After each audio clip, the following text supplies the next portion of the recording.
And if you don't have the option of having these lightning deals set up, you can definitely go and check out the coupon codes that you can set up for your product, right? And again, it's important. I think the whole idea of this Prime Day is and it's just built over the last so many years, right? So people are waiting for these Prime Day to get the best deals out there. So a lot of times we see customers and buyers skimming through products, trying to just check out if there are any deals. So they're just looking out for that lightning deal or the coupon code highlighted all over the place on Amazon. So if you have a coupon set up, it is visible on your search pages.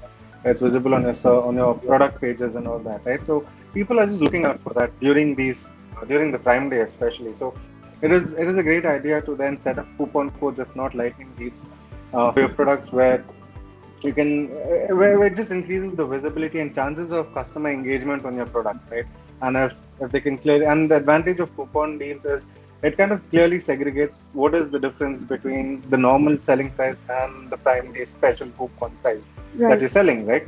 So that kind of again attracts customers to kind of the desirability of buying the product increases exponentially when you have coupons and the deals set up over there. Deals, of course, have a special place during the Prime Day.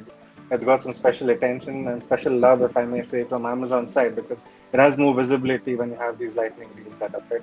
Hey, it's Ria Mittal here. Before you leave, make sure to subscribe to SellerApp's main YouTube channel where we upload all things Amazon and some how-to guides that will make sure that you're winning on Amazon. You will not get this anywhere else. Until the next time, happy selling.